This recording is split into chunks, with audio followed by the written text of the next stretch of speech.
নমস্কাৰ নিউজৰ বাতৰিলৈ স্বাগতম জনাই ষ্টুডিঅ'ৰ মজিয়াত মই দাস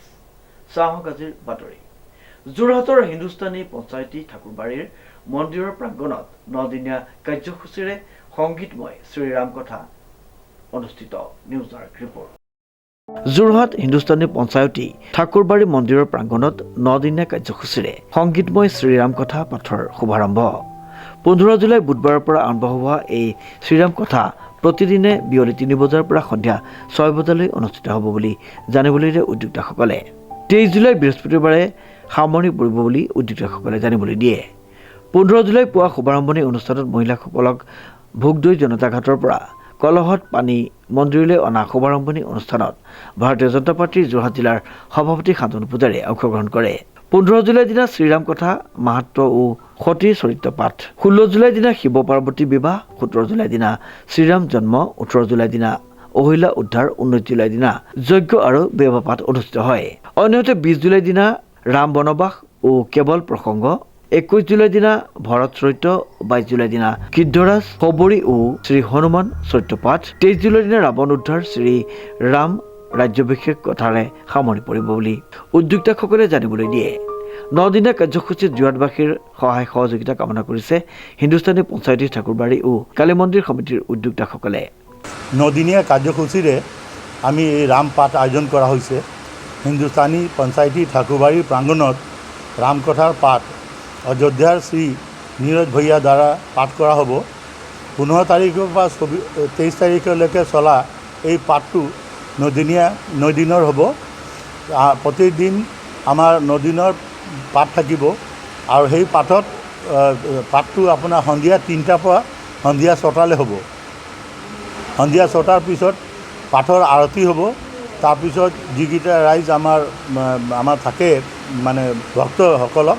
তেখেতসকলক প্ৰসাদ বিতৰণ কৰা হ'ব 23 তাৰিখে ইয়াত মহাপ্ৰসাদ বিতৰণ কৰা হ'ব আজি ৰাতিপুৱা 9টাত আমাৰ যোৰহাট বিজেপিৰ সভাপতি শ্ৰী শান্তনু পূজাৰী আৰু 3 নম্বৰ ৱাৰ্ড কমিশ্যনাৰ ৰবি ৰজক ডাঙৰীয়া আমাৰ ফ্লেগ অফ কৰি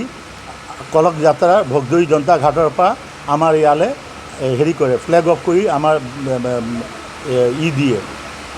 তাৰপিছত আমি প্ৰায় 500তকৈ ওপৰত মহিলাগৰাকীৰ লগতে মিলি কলক যাত্ৰা কৰি আমি ইয়াত আহোঁ আমাৰ ইয়াত আহি আমাৰ ইয়াত মন্দিৰ প্ৰাংগণত যিমান দেৱী দেৱতা আছে সকলো দেৱী দেৱতাক প্ৰাণ প্ৰতিষ্ঠা কৰাই আছে পূজন কৰা হয় আৰু বৈদিক যিটো ৰাম পাঠ হ'ব ৰাম পাঠটোতো মানে পাঠৰ মুখ্য অংশ হ'ব কিন্তু আমাৰ ইয়াত বৈদিক পূজা দৈনিক হ'ব আৰু সম্পূৰ্ণ ৰাম পাঠৰো ব্যৱস্থা কৰা হৈছে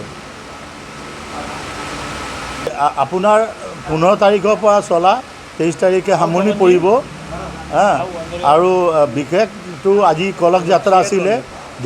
য'ত মানে বিশাল সংখ্যক বিশেষকৈ আমাৰ মহিলা সমাজৰ পৰা এই কলক যাত্ৰাত আহিছে পুৰুষসকলেও আহিছে এটা পুৰা যোৰহাট এটা মানে ৰামৰ জয় ঘোষ কৰি খুব ডাঙৰ এটা উৎসৱলৈকে পালন কৰা হৈছে আৰু 23 তাৰিখে ইয়াত আপোনাৰ সন্ধিয়া 7টাৰ পৰা মহাপ্ৰসাদ হ'ব সমূহ আপোনাৰ এই চেনেলৰ মাধ্যমত সকলোকে এই মহাপ্ৰসাদ আৰু এই যে 9 দিনীয়া কাৰ্যসূচীত অংশগ্ৰহণ কৰিবলৈ অনুৰোধ জনাইছোঁ আপোনালোকে আহক এই দুৰ্লভ ৰাম পাঠ যিটো আজিকালি আমাৰ কাৰণে দুৰ্লভ আছে আমাৰ ইয়াত ৰামজীৰ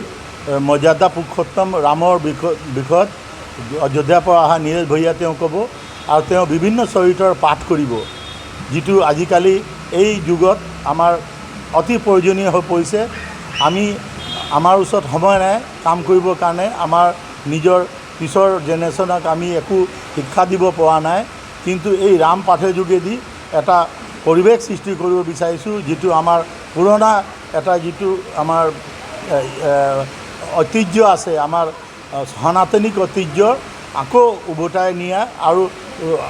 নতুন চামৰ মাজত বিয়পাই দিয়াৰ এটা চেষ্টা আমি চলাইছোঁ শ্ৰীমন্ত মাধৱ বৰুৱাৰ ৰিপৰ্ট নিউজ নাও